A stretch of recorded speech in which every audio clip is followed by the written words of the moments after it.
Assalamualaikum warahmatullahi wabarakatuh. Puji syukur kehadirat Allah Subhanahu wa Ta'ala yang telah melimpahkan rahmat serta hidayahnya sehingga kita bisa mendengarkan ceramah ini. Sholawat serta salam semoga selalu tercurahkan kepada junjungan kita Nabi Muhammad Sallallahu Alaihi Wasallam beserta keluarga dan sahabat-sahabatnya yang kita nantikan syafaat beliau di yaumul qiyamah.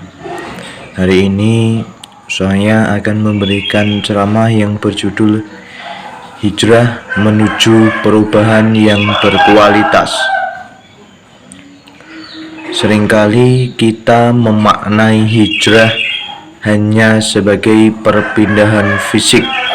Padahal jika kita melihat pada sejarah hijrahnya Nabi Muhammad SAW dari Mekah ke Madinah, bukan hanya sekedar berpindah tempat, melainkan perubahan total dari ketertindasan menuju peradaban yang mulia. Hijrah yang memiliki kualitas adalah hijrah yang dilandasi dengan niat yang ikhlas karena Allah Ta'ala, bukan karena ingin dipuji oleh manusia yang lain dan memiliki tujuan yang mulia, yaitu berusaha menjadi pribadi yang lebih baik ke depannya. Allah Subhanahu wa Ta'ala berfirman dalam Quran surat Ar-Ra'd ayat ke-11 yang artinya, sesungguhnya Allah tidak akan mengubah keadaan suatu kaum sebelum mereka mengubah keadaan diri mereka sendiri.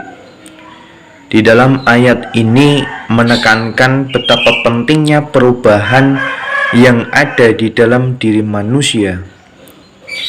Perubahan ini dilandasi dengan niat. Selanjutnya diterapkan melalui perbuatan dan diamalkan dalam kehidupan sehari-hari.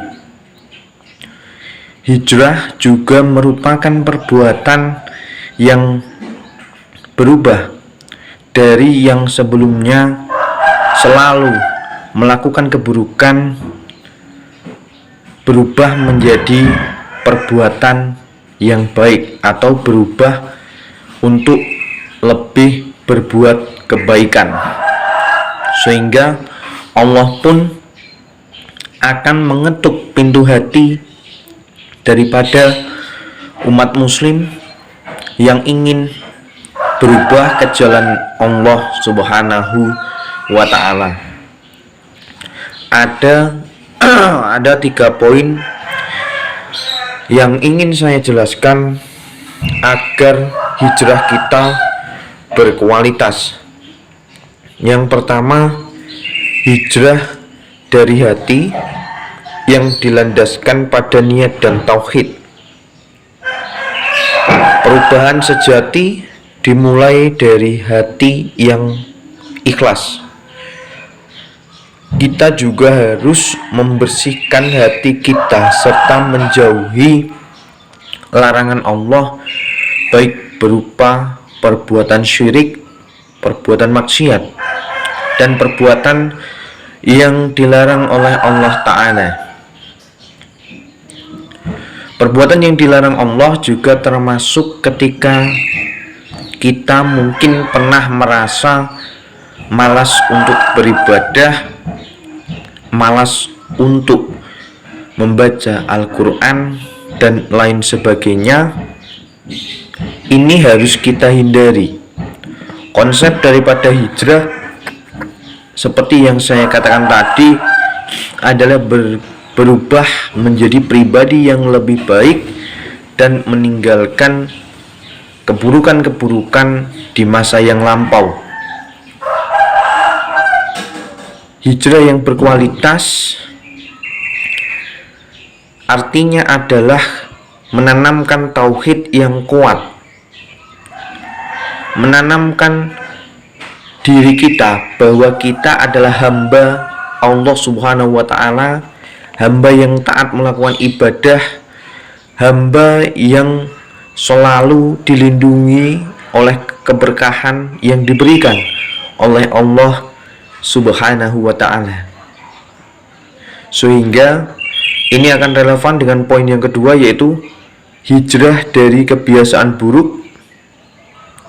Misalnya saja meninggalkan pergaulan yang merusak diri sendiri dan menggantinya dengan perbuatan amal soleh atau perbuatan yang baik, misalnya rajin untuk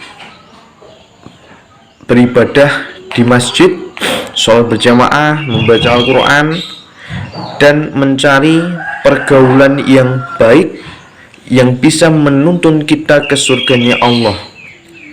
Nabi Muhammad SAW pernah bersabda yang diriwayatkan dari Bukhari, orang-orang yang berhijrah adalah orang yang meninggalkan apa yang dilarang oleh Allah. Di dalam hadis ini menekankan betapa pentingnya hijrah, betapa pentingnya meninggalkan keburukan, betapa pentingnya perubahan yang dilakukan bagi setiap umat muslim yang mau berubah, meninggalkan kebiasaan-kebiasaan yang sebelumnya dilakukan menjadi kebiasaan-kebiasaan yang baik, yang bisa menuntun dia, menuntun seluruh umat muslim mendapatkan pahala di sisi Allah Subhanahu wa Ta'ala. Poin yang ketiga, selalu saya ingatkan tentang konsistensi atau beristiqomah.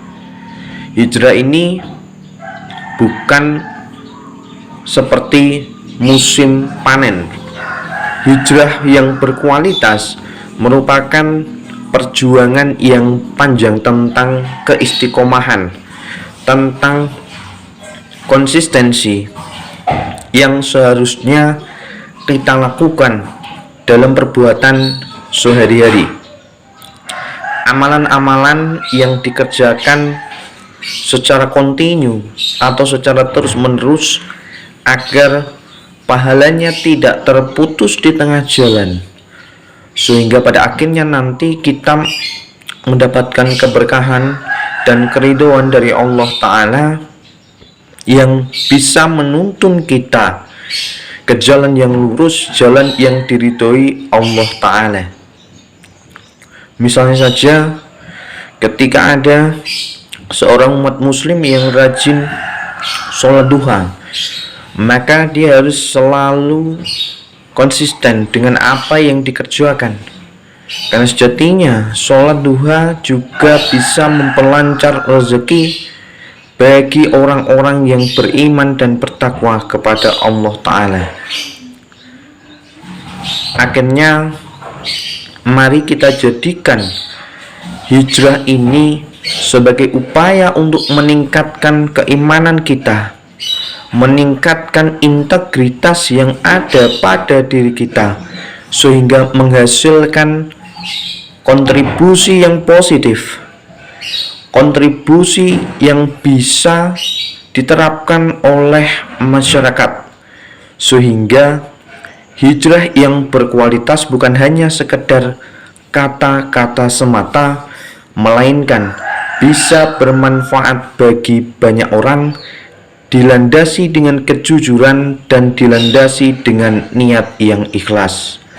Demikian yang bisa saya sampaikan. Kurang lebihnya mohon maaf. Barakallahu fikum, dan semoga bermanfaat. Wassalamualaikum warahmatullahi wabarakatuh.